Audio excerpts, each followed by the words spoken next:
Number 69 seems like a problem that we really don't know how to solve when you first look at it, because it has a square root of x, which we've talked about, but it also has an x term. And it's difficult to get the square root by itself and square both sides, although that's maybe a valid method. I'm going to do it a different way based on the other problems in this section in the book. So here's the way that I'm going to do it. I'm going to rewrite my exponents as 9x to the first, which is understood there, minus 52x to the 1/2. Remember, the square root of x is x to the 1/2 plus 64 equals 0. Right? We had that definition that said that x to the a over b is the bth root of x to the a.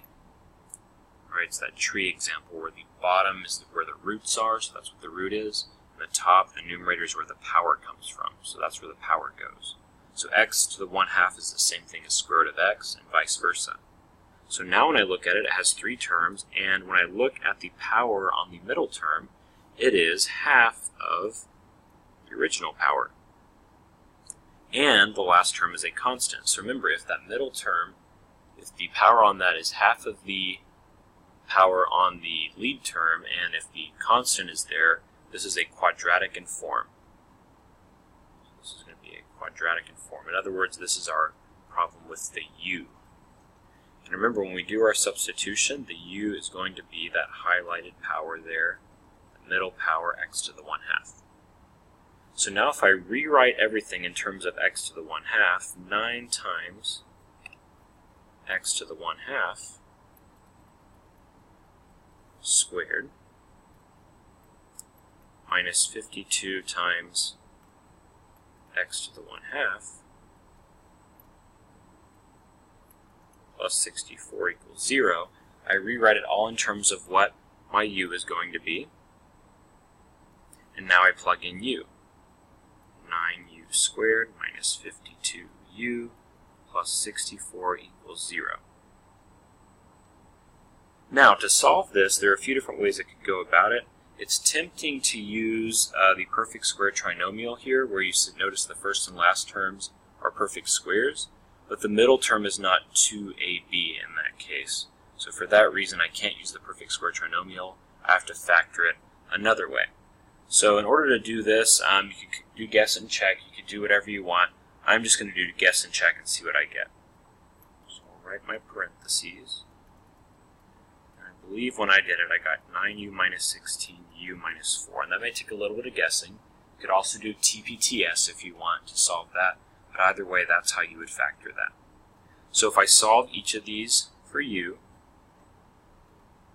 9u minus 16 equals 0. Means u equals 16 over 9. U minus 4 equals 0 means u equals 4.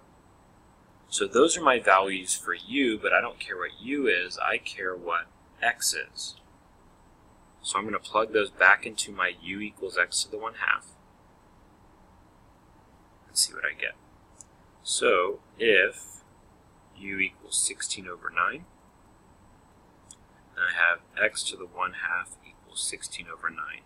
I got that by plugging this into here, into this one right here.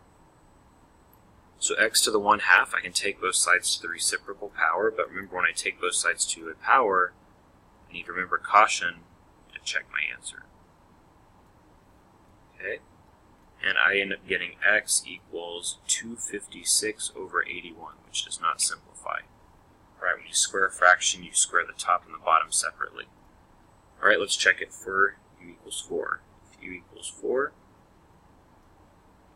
I get x to the 1/2 equals 4 by plugging in that same equation from before. Take both sides to the reciprocal power, so we're going to square both sides, and I get x equals 16. But again, because I squared both sides, I need to keep in mind to check my answers. Now, in the interest of space and keeping this video relatively short, I did check my answers for both of these, and it turns out both of them match in the original equation that's up here. So because both sides match when I plug it in the original equation, both of those are valid, and I don't need to cross either of them out.